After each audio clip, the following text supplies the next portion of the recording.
Hello, everybody. My name is Miguel Delgado. I'm a certified financial planner, senior wealth advisor with Legacy Wealth Management. I'm really excited today. I have Chrissie Davis with me. And I know for those of you watching this restream, my video is probably glitching again. So I do apologize for that. Chrissie and I were kind of laughing here in the background, with the technology problems. But I'm really excited for this conversation. We've been talking about it here this past week. For those of you who are new to this Life First Conversations series, this is really about having real conversations with real people, founders and business owners who are building something that's meaningful, and in a way that's aligned with their values, in a way that's aligned with purposeful living. And so I want to bring Chrissie on to not just talk about her company and why they're different, but what inspired her to kind of build what it is that she's building. Uh, and so, Chrissie, thank you for being here on the conversation. Yeah, thanks for having me. I'm excited. Yeah, and another fun fact, Chrissy and I met each other through LinkedIn, right? Yeah, LinkedIn algorithms tends to sometimes do a relatively good job connecting you with like-minded individuals. So I think I saw a post that really resonated with me, and I sent a message, and I thought, I have to have a conversation. This was before Life First Conversations was technically even born, and so here you are. Yeah, it's always a pleasure. LinkedIn has had some magic for me, and having people reach out and me being able to reach out to others that where something sparks. So pretty cool. Yeah. So tell us a little bit about you, and I know we on the promotional material for this conversation we talked a little bit about your background, but tell us a little bit more. Before the Chrissie Davis, founder of, and is it pronounced Encourage? Encourage? It's just encourage, kind of like the Encourage. word like to encourage someone. Yeah, Encourage. Okay, yeah. yeah, So yeah. before founding Encourage, who is Chrissie Davis? Yeah, it's a good question. I grew up in Southern California. I was fortunate enough to fall into just a high school career day that actually pointed out civil engineering as a career, and it got me all excited. Um, so just got lucky there, and then pursued civil engineering at LMU, Loyola Marymount in LA. Then between undergrad and grad, I actually spent 10 months in a program called AmeriCorps, National Civilian Community Corps, NCCC. So I was doing community service stationed in DC and surrounding areas. So Ohio, Pennsylvania, Virginia, West Virginia, doing community service with a team of 10. And that's actually where I met my now husband. We were doing community service together for the better part of a year. And that's a great humbling adventure. Highly recommended. Then went on to grad school, finished up here in the Bay Area. I got a master's in construction engineering management from Stanford. Loved the Bay Area, stuck around, and entered construction. So I started in commercial construction, found out it wasn't quite the right fit for me, moved into multifamily construction, and found a home there. So then I, bounced around a little bit trying to find the right spot. I started in the field. I forced myself to be an assistant superintendent so that I could really try to learn the field. You just can't learn that stuff in the classroom. So really enjoyed it. And then ended up at my previous company, Core Builders, for 14 years. So I started there as an assistant project manager, worked my way up to president, and really took the reins of the company, was growing it. But hit a bit of a glass ceiling, and opted last year to start Encourage. And the name is kind of an acronym.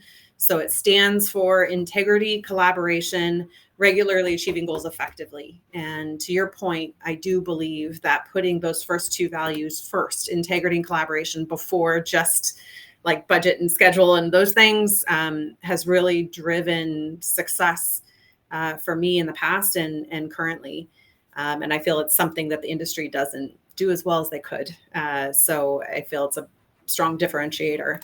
on who I'm working with as a client, who I'm working with subs and our own team. It's something that means a lot to me. Yeah. So native Bay Area here. I'm somewhat native as well. I came here when I was 9 months old, and pretty much know nothing else other than the Bay Area. But then you started in this industry, which we all know it's an industry that is not known for its diversity. Um, you know, but you spent 14 years with Core Builder, growing this company. You reached this glass ceiling. What I'm most surprised about what you said was that you had already been adopting these principles even before you started Encourage. Um, Yes. I'm more curious about how that, I mean, obviously that's how you're wired. I'm sure there's a bigger story in terms of your upbringing and, I mean, living here in the Bay Area, it's a melting pot of just culture.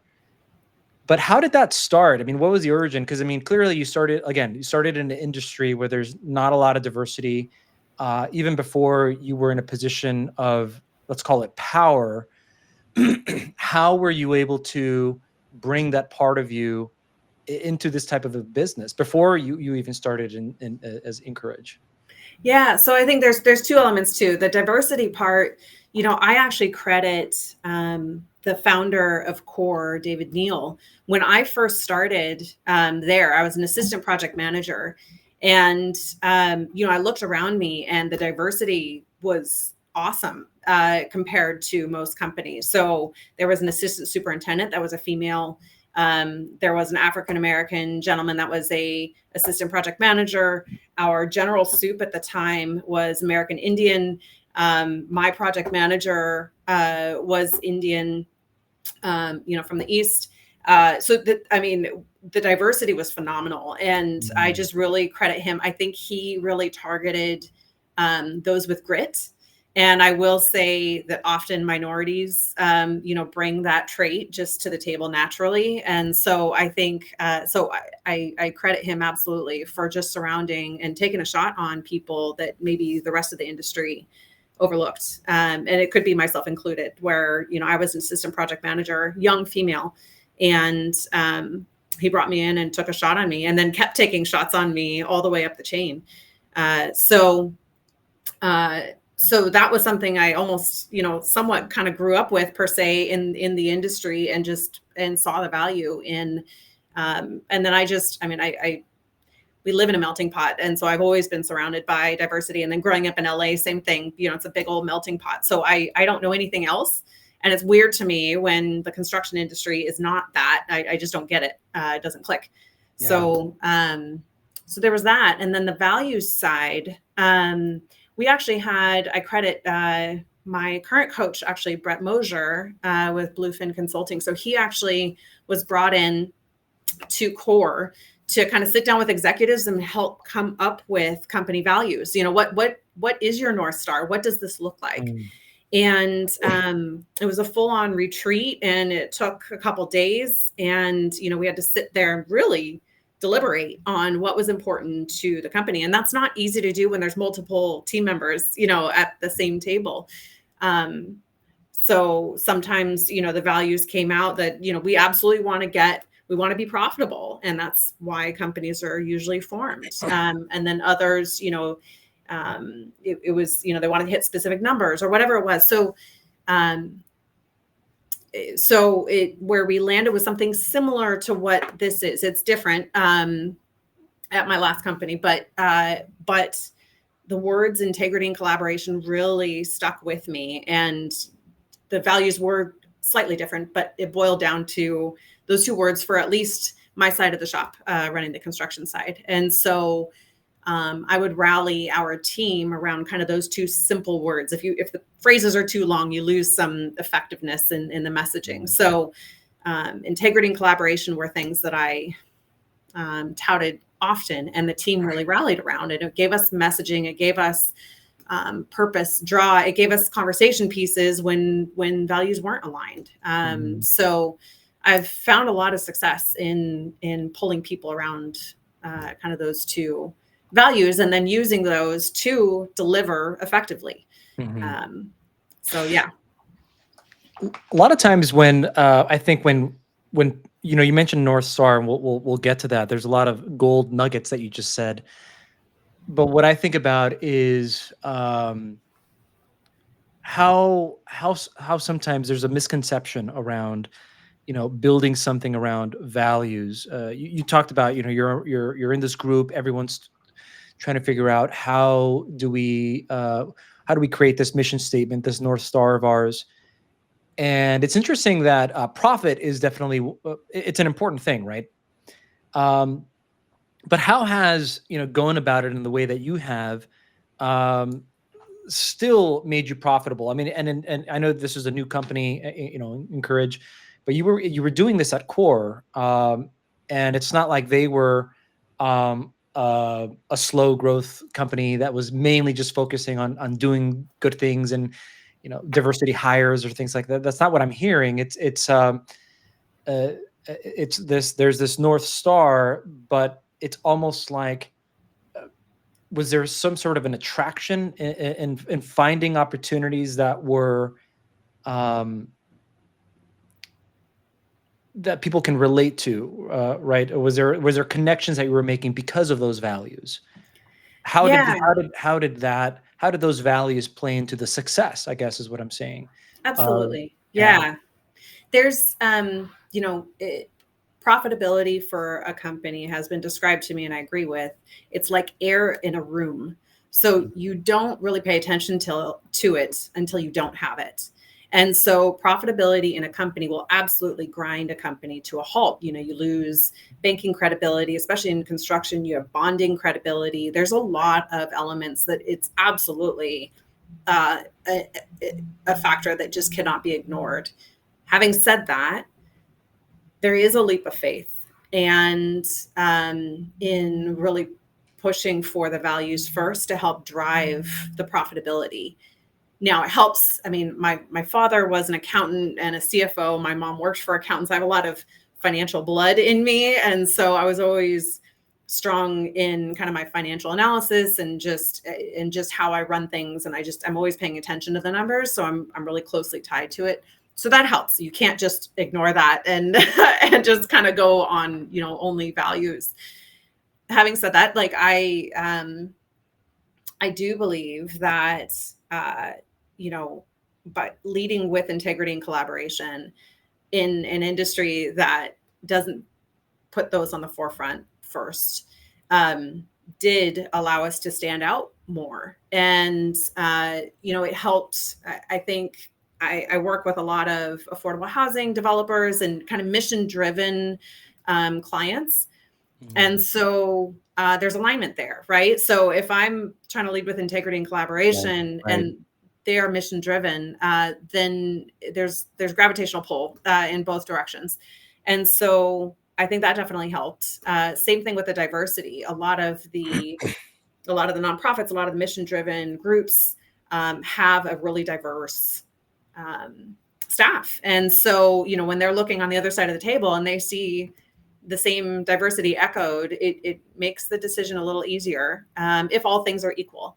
And we still have to come to the table competitively and creatively and make sure that we are driving value in what they are looking for. But so I think, yeah, I saw quite a bit of that at Core. And then in this new venture, kind of similar, I think that the industry is craving, the real estate industry in general is craving integrity and collaboration and diversity. And so I'm getting calls from a lot of minority clients, a lot of women, a lot of people of color, um, just with that gravitational pull, looking for integrity and collaboration first.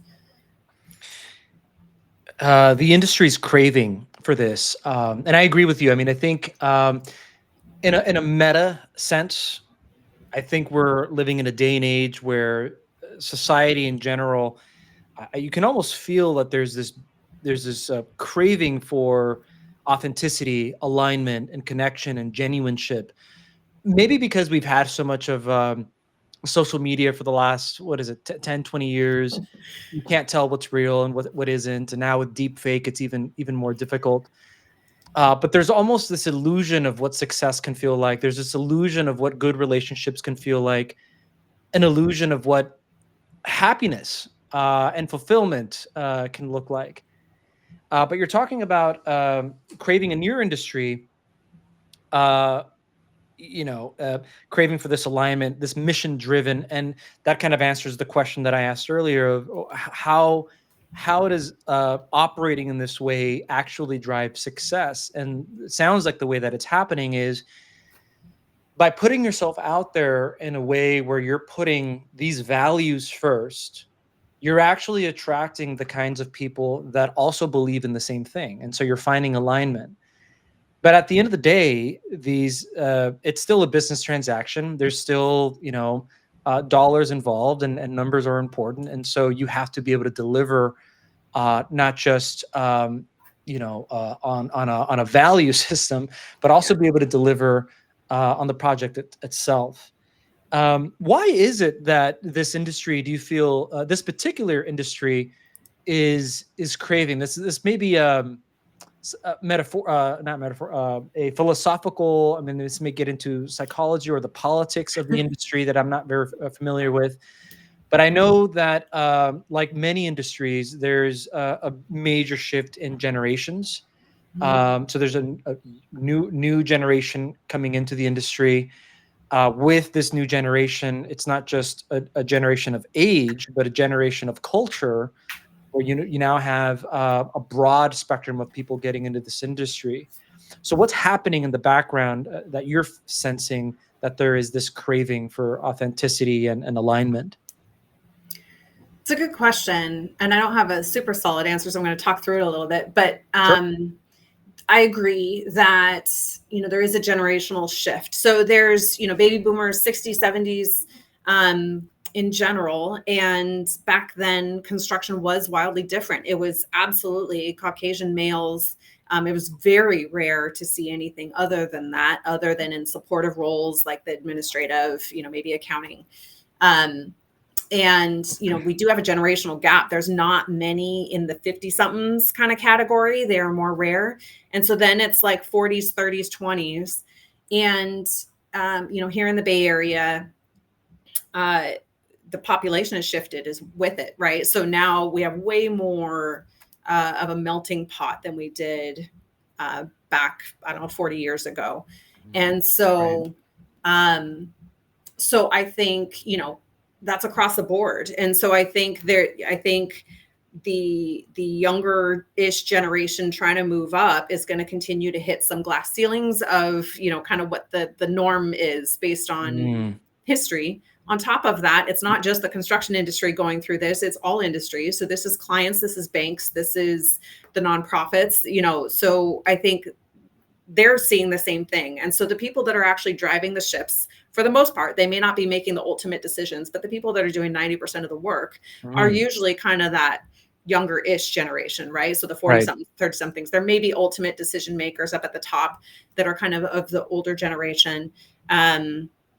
But I think that's part of the craving. And unfortunately, the industry hasn't been kind to a lot of change. It's I've any woman in construction, any minority in construction has had to withstand some turmoil to really hold their own and thrive. Give me some examples. I mean, again, to somebody who isn't familiar with the industry, what do some of those turmoils look like? I mean, it's still very cowboy, right? So it's intimidating as a woman walking on a job site. It's still the case where a woman walking on a job site, the entire job site just goes silent and all eyes are on that person. I could be dressed like a man. I have short hair like a man, and for whatever reason, this radar comes out and the whole job site just stops. It's getting better, but it is still intimidating. It is very intimidating. So I'd like to think now that it's because I have more power. And so people are just, in awe of all this awesomeness. But I'm very aware of it for my team members that go through it. And it gets better over time as people kind of get more used to it. But the industry just isn't used to seeing something different. And so there's still a lot of work to be done. especially Yeah. in the trades. Yeah. How does this work that you're doing? I mean, we're talking about your well. Let's move on. By the way, to talk about encourage. Um, uh, there's a lot that you were on a journey, and a lot of that came from where you were at before at Core, but now you're starting something different. Well, or something new on your own, which is its own leap of faith, right? Starting a business.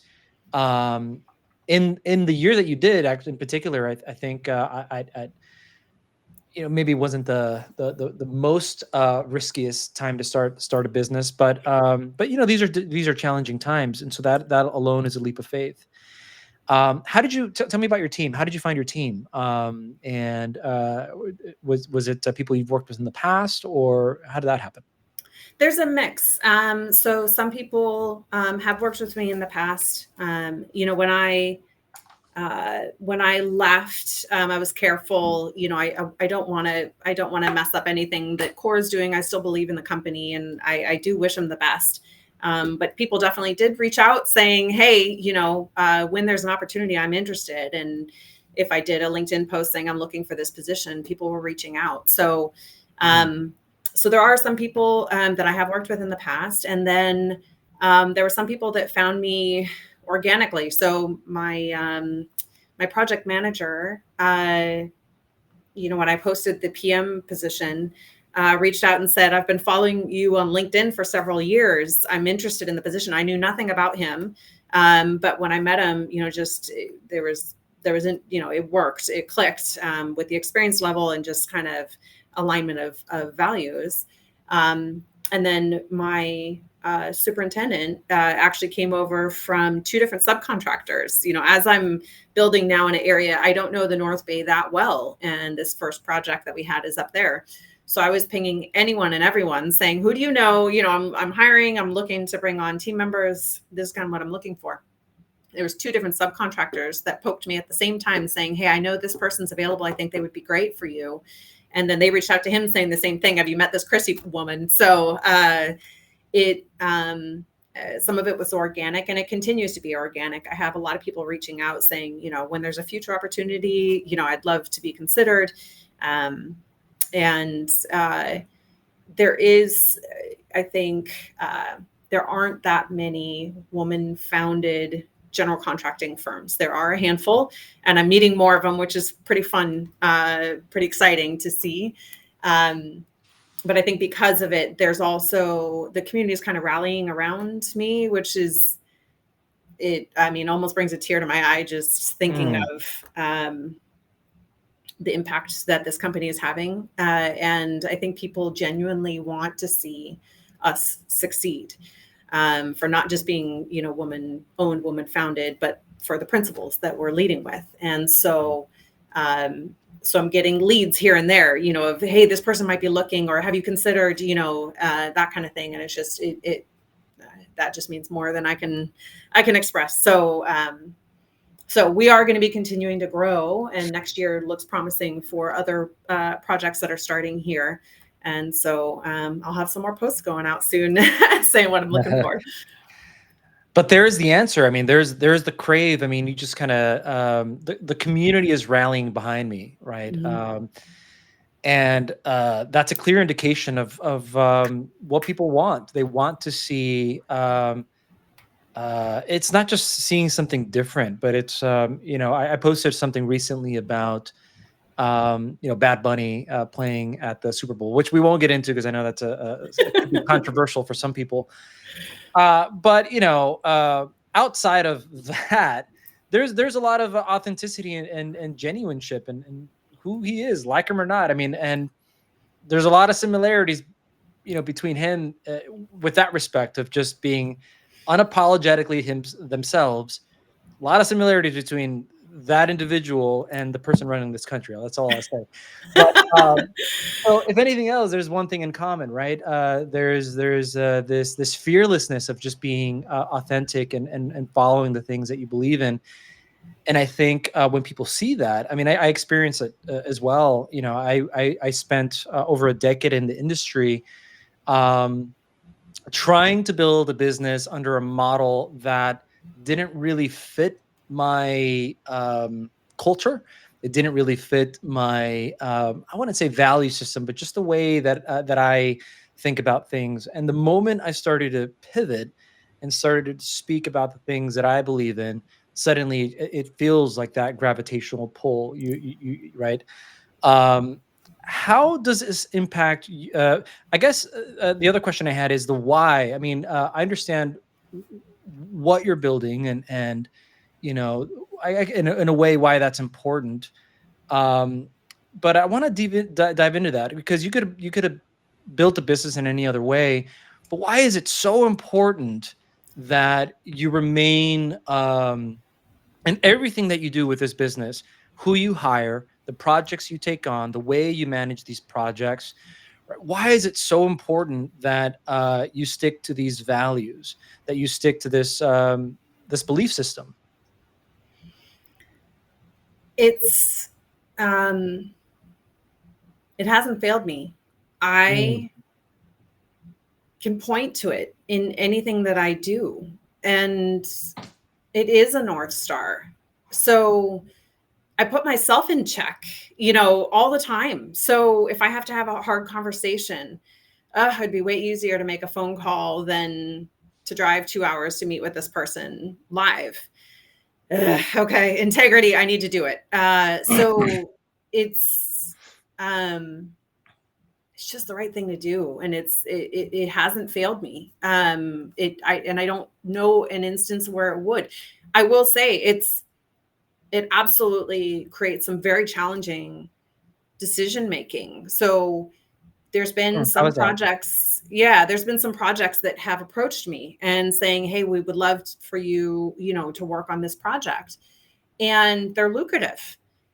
And, okay, I want to assess everything. So when I get into it, in some cases, I learned that the values aren't aligned, and I have to turn down the work. And as a Mm, startup, that is not an easy decision at all. It doesn't come without a hell of a lot of pain, but mhm. Yeah. it's, I think in the long end, in construction, sometimes the best projects you get are the ones that you don't take. Um, because, or however that saying goes, some of the best projects are the ones that you don't take, Yeah. because it could pull you under. And so, if my gut is telling me something's off, I got to pay attention to it. Mm. I mean, in some ways, I hear what you're saying is hearing you talk about, these values and what you believe in. When you said it hasn't failed me, it's almost the same way I would hear somebody describe their faith, right, to religion or God, or Mhm.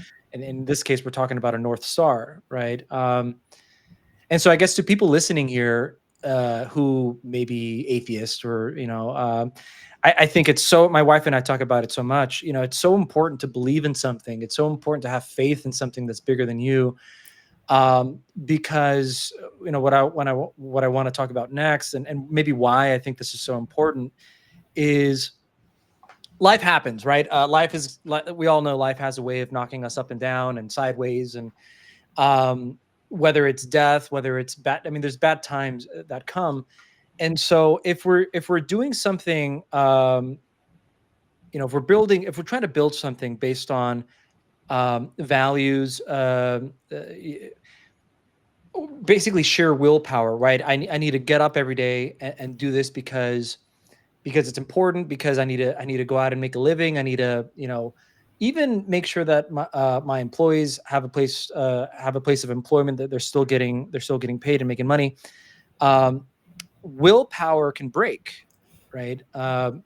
When push comes to shove, and we've all been through difficult moments. When I lost a very close friend that was like a brother of mine, willpower had no hope. It all came back to faith. It all came back to believing in something, and that's kind of what I'm hearing from you. Is this is more than just buzzwords. It's more than just a tagline, something that you're believing in, but it really does. This flow into your personal life? The values, or it, The Yeah, business or both, or yeah.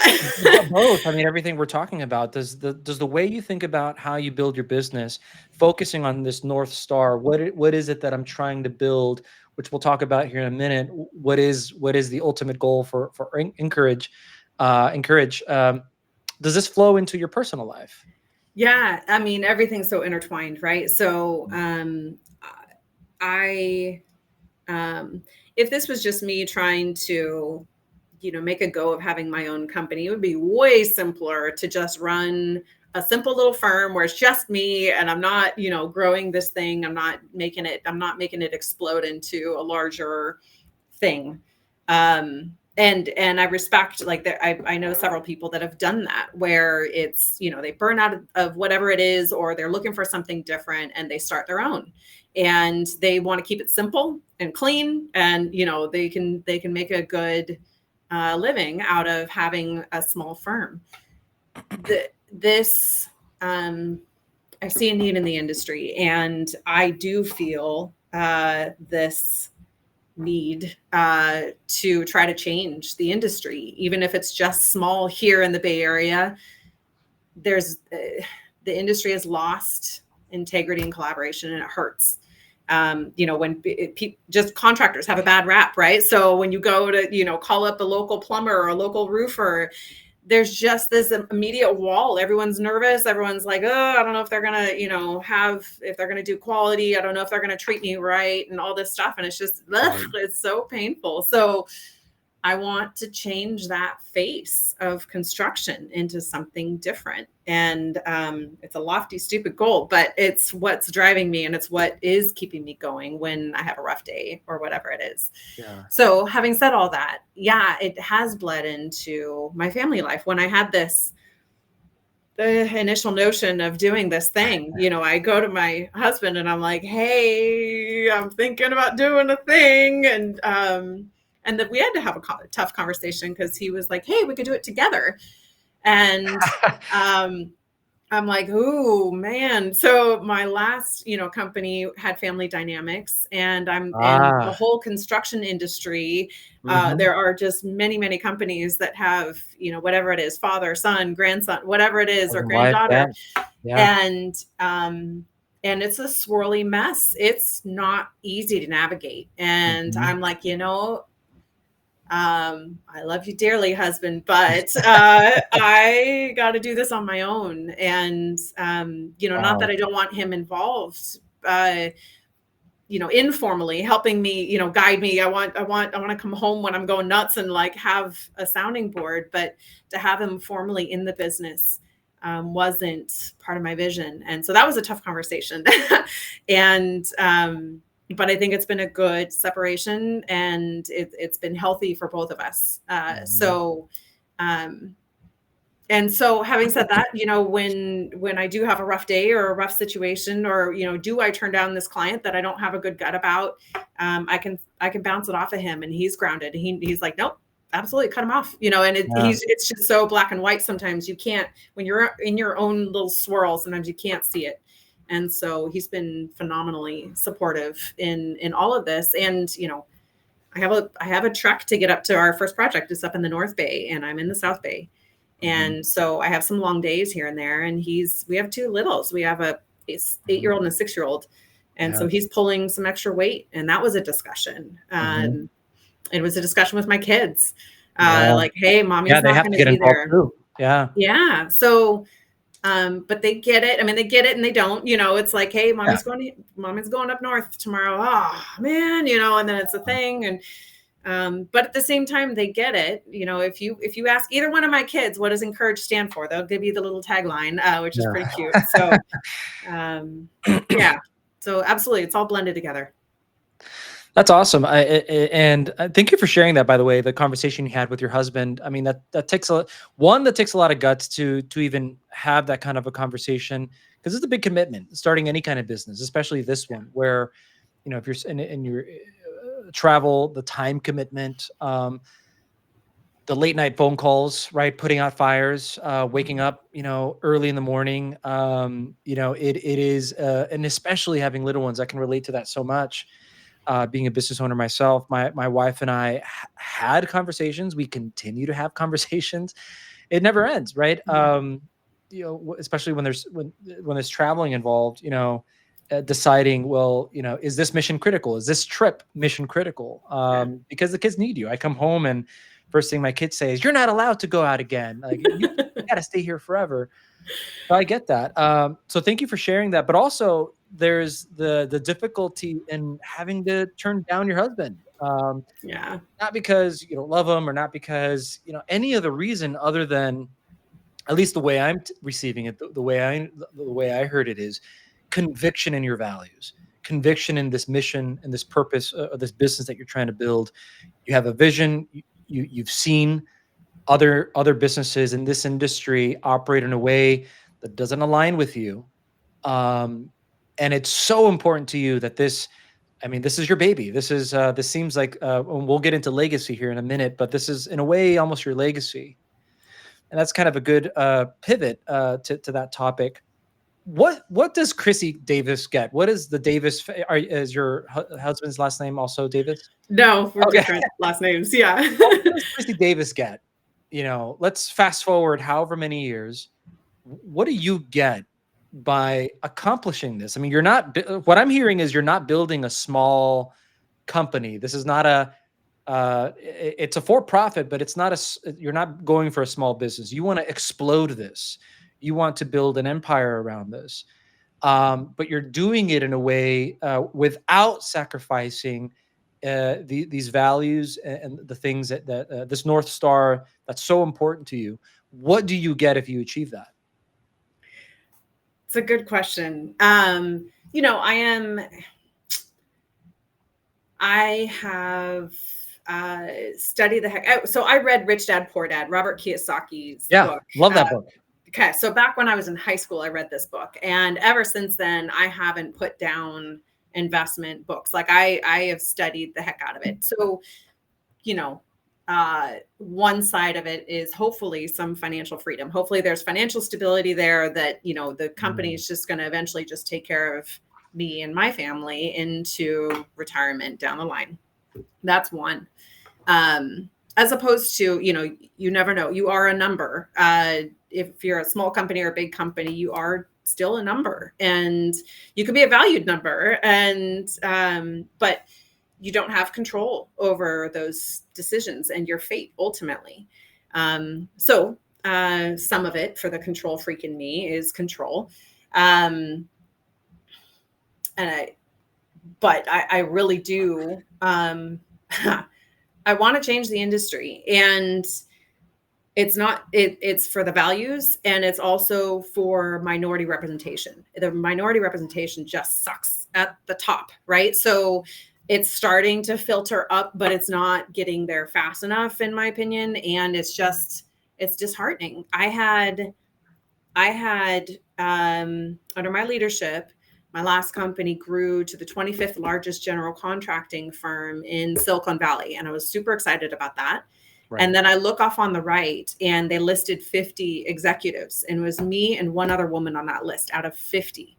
Wow. And it hurt my heart. That's 4%. That's ridiculous. And there's such a place for women, for minorities, for people with grit.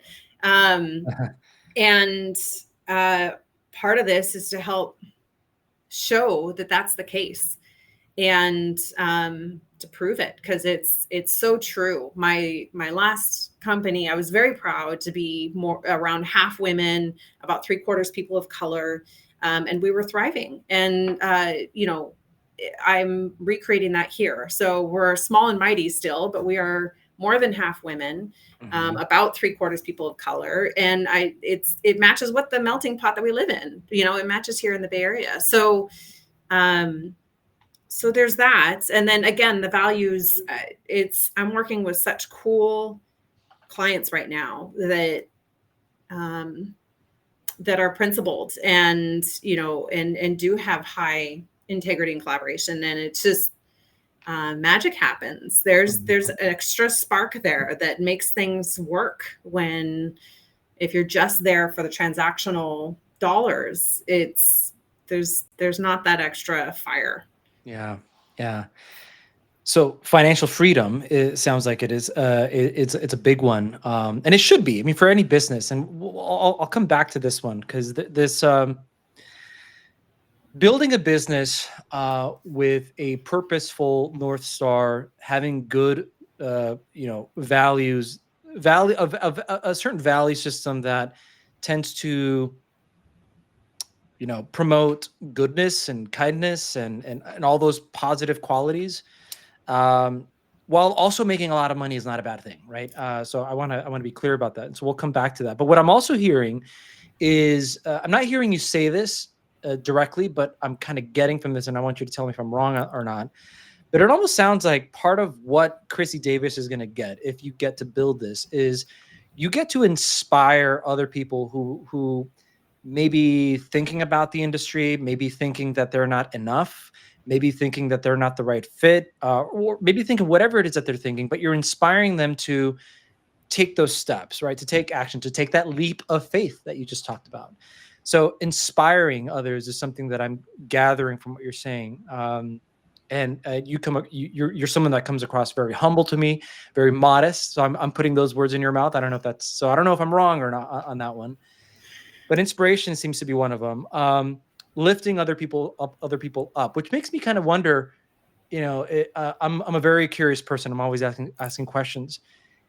Who took a chance on you? Because where did this come from, right? Did somebody take a chance on Chrissie, early on that stick with you? And because it sounds like this is something that you want to do for others as well. You want to help lift others up, not just the industry, but people as well. Oh, totally. Yeah. And there's, the financial freedom piece, I'd say, is a smaller piece. Like at one point I was considering being a nonprofit GC. Right. And, instead I opted to do, Warren Buffett's someone that I look up to just to a crazy level. And he has, given away 90 whatever % of his wealth and done phenomenal things with it, right? He's just helped humanity with the resources that he's created. So I'd rather do that. I'd rather just make all this money and give most of it away. That's actually more powerful than kind of scraping and trying to exist in a tough environment. Nonprofit is a tough, with all the regulations and all the things. And I just, my heart goes out to those, that are doing it and making it happen. Right. But it's an ever like scraping world. So there's that. My parents were super supportive growing up. I was a tomboy and I played all the sports. And even though my mom played like no sports and my dad only played sports because he was 6'2", and they were like, hey, you gotta play on the basketball team. That's what you gotta do. And he, I think he was clumsy. Anyway, so the story goes that when he learned he was having a daughter, and then my sister also, he's like, well, they're going to be raised with all the sports. They need to be able to hang in this world. And so gosh, who took a shot on me? I mean, my parents. I can't talk enough about how they raised me. And then I learned to be coachable. So I'm very, very coachable. And I had coaches kind of throughout my childhood into early adulthood. And, whether it's coaches or professors or, teachers or whatever, I listen. And then into my career, because I listen. I think people like talking. And so I listen to my bosses. I listen to subcontractors who know more than me. I listen to designers who know more than me. And so I think people have taken a shot on me all along the way, whether I was the little itty bitty, 20-something-year-old out in the field that knows nothing about anything, but the sub is willing to take 10 minutes to explain this thing that I have no clue what I'm looking at. To, David Neal, the founder of Core, taking a shot on me. At one point, our company was tiny, very, very tiny. And I was kind of, quote unquote, the last man standing per se, because we had to scale back. And I was kind of the next in line under him. And, I know he was eyeballing whether he should hire the next executive over me, the 50 something or 60 something or whatever. And instead I'm like, look, I got it. I can do this. Support me, like help. And he found consultants to surround me with, coaches. And so the company absolutely took a shot on me. And now that I'm in a spot where I am, I've been able to do some phenomenal outreach. And it's so cool to see what can be, so I feel like there was a version of that for women when Hillary Clinton was running for president and when Kamala Harris was running for president. For whatever reason, I didn't think it mattered that much to me, but for some reason I found myself in tears at a random speech, and I don't even know what the heck just happened. It just hit me that, like, I don't know, it's just weird. So I think I have been able to just show people what can be, I can be in construction. I'm a young female, and this is a possibility. I didn't think it was. And, and she's still standing. She's not crumbling in a corner. It does. It means a lot to me. I really have enjoyed the outreach and being able to spark some kind of energy here and there. Yeah. So we've talked about, your upbringing and where you came from. We talked about the beginning and in the origins of Encourage, what it stands for, what you're trying to build, which is, I'm sure for anyone watching this is, and especially the people who follow you and in your community, it's exciting to see, even for me as an outsider, who mainly only works with business owners in that industry, but isn't actually in the industry. It's exciting for me to even hear about that. A lot of people took a chance on you. I can, by the way, hearing you speak, I'm finding a pattern now. Everybody that I have in sitting in your seat, I'm finding a lot of things in common. But yeah, people taking a chance on you, being coachable, being humble enough to continue to learn and always be learning. I think all of that goes a long way. Where does when you think about the word legacy, what does that mean to you in contexts of both what you're building for your business and your family? What does legacy mean to you? It's something that hasn't really occurred to me. So when you're asking, I'm feeling some weight. But I can say I want my kids to be humble, gritty, and confident. I love that.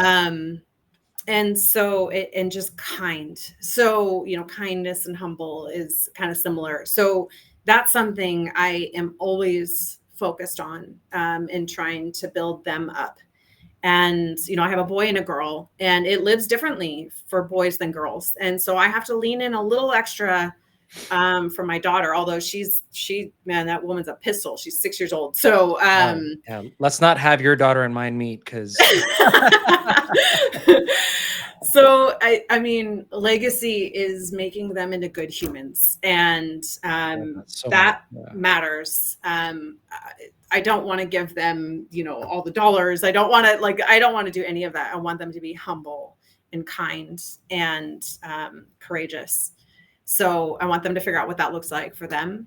So I'd say I have focused, when it comes to legacy, I guess I've focused more there than I have in the working world. I think hopefully I'm able to spark some energy into diversity to some extent, like, people just realizing that they do have a space here. As long as they can deliver grit, really, that's kind of the number one factor that I've seen. The book Lean In by Sheryl Sandberg is something I really stand behind, especially for women trying to not only survive, but thrive in a, male dominated industry.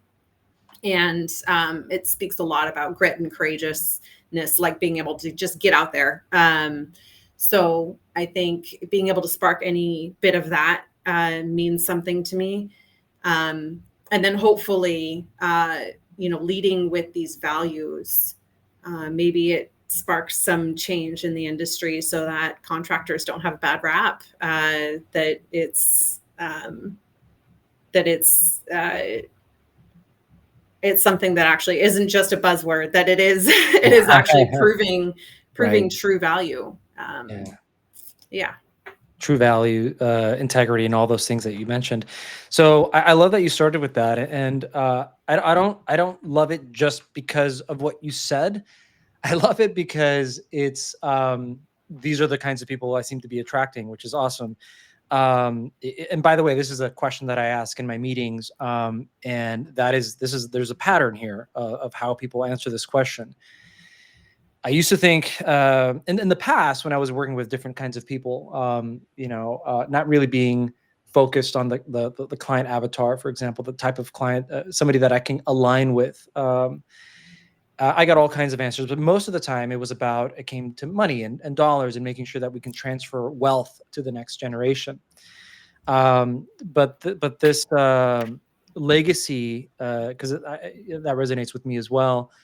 Legacy to you means making better humans. It's focusing on your family. It's on the people, the values system.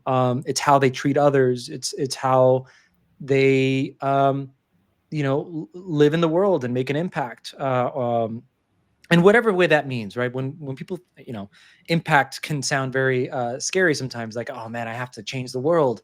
But impact could simply mean don't leave the water running while you're washing your dishes. But there's also this awareness of your industry, seeing where it lacks in the diversity. And I love so much about how you're talking about it, because without even mentioning it, you're almost kind of breaking this myth that hiring diversity is almost like hiring for diversity's sake. But that's not what I'm hearing at all from you. What I'm hearing is you want to hire grit, and it doesn't matter, what you look for. And it is a huge plus when you're able to hire somebody that doesn't necessarily look like they would fit the part, because that is a representation of the society we live in, right? And when you build in that way, you're not closing the door to success. In fact, again, we've said this a couple times, but you're actually opening it, and you're creating a magnet for people who believe in that. The name of this conversation is Life First Conversations. I came up with that because over the years, as I was meeting with more and more clients, I was in a way kind of doing my own assessments of what makes people truly happy. What's success, right? So to me, success is this perfect combination of the wealth part of it, the money and the dollars, the impact, but really it's what you're feeling inside, right? I mean, you can be worth $1 million or 100 million, but it's how you feel inside that really matters. And the thing that I found most common is these are people who are putting the things that are most important to them first, not business, not dollars, and the rest follows. But to you, when you hear of the term life first, approaching things with life first, what comes up? What does that mean to you? It's a big statement, because is it life like liveliness? Is it life like A lot of prioritizing? things, yeah. Yeah. One exercise I got to do, I'm blessed to have a coach right now that's business coach, kind of borders on life coach, I would argue. And one of the first exercises he does is he asks you to prioritize all your things, all the things. What's important. So, who is Chrissie 3 years from now? parachute in, and what does that look like? Yep. Yep. And goes through all the things. What does your house look like? What does your family look like? What does your bank account look like? What does your Yeah. car look like? What does Mhm. your health look like? What does your, faith or whatever look like? What does, he goes through all these things, all the things that you could possibly imagine. You boil them down, and maybe there's 200 of them. And then you have to boil it down to 5 and then to 3. And it is so funky to try to prioritize career, family, like husband over kids, or vice versa, over yourself and your own health. And like, just where, like, literally trying to prioritize those things. And he forced it, which is his job. And I was able to do so. And so my number one value that he holds me accountable to is I'm at peace. That's my number one, above everything else, above work, above my family, above all of it. And then, I go into priorities of, of my family and business and all that kind of stuff. But man, that's a tough exercise. Yeah. And so Yeah. when I think life first, part of me thinks that priority list, what is that? What is your true, when you have to actually rank yourself over your spouse, over your kids, over your work, what does that look like? And how do you stay true to that? Yeah. So that's what comes to mind. Yeah. Thank you. So yeah, that is that's a really good answer. And that's exactly kind of what comes up for me, right? It's I love the way you put it. It's like this priority list, right? And it's going to be different for different people. I think for a lot of people, it might be, God or religion or something like that. For you, but it's always something so much more simple, right? There's a lot of discussion today about how you can become successful, habits, rituals, things like that. I know a lot of people doing the 75 hard, right? Where they're focusing, what is it, 5 things or 7 things? I don't know. Yeah. But you're absolutely right. I mean, most of these conversations talking about what it takes to be successful, it's like, okay, well, you got to wake up at 5 a.m. and then go to the gym and get exercise, drink a gallon of water, and make sure you're doing it. Yeah, at least an hour of exercise. Make sure you're planning your family time on the weekends, and I don't know, this list of different things, and to try to focus on that, it becomes an overwhelm. And we're all human and all share something. Here I am preaching about life first and why and how that's important. Well, the last couple of months I kind of had a reminder of how I needed to just take a step back and even reflect on my own situation. I was getting so busy and overwhelmed that I wasn't even making time for my health. I wasn't making time for, even kids, and we've all been there, right? As parents, it can be challenging. Um, you know, um, and so I decided, all right, I need to take a day off to just look at my calendar. And to me, what it means to put life first, and not as an articulate way as you put it, is it's planning my personal life first before everything else, planning the things that are most important to me, and then planning work around that. Right? It could even be as simple as that. Is just to say, health is important, so I need to make time for that. Um, so for the next couple of months, I blocked out time where I'm not only picking up my daughter from school, but I'm blocking off an hour, not every day, obviously, but an hour a couple of times a month, where we're just going to go to the park. After I pick her up from what is it, pre-K. So sometime between noon and 1 o'clock, we're going to be at a park. Well, and it's going to be raining, so we'll have to figure out a different strategy. But it's just making time for that, right? And then everything else is going to follow.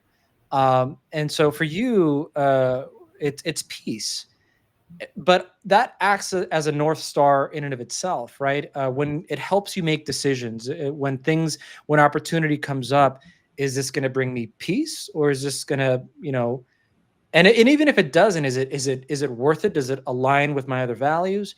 But believing in something, following this north star, uh, life first, and whatever that means for people, I think is so important, because far too often we get caught up in the pursuit of success, hoping that it's going to bring us happiness, When in reality, it's the pursuit of happiness that we should be we should be pursuing, and that will bring success. Yeah, agreed.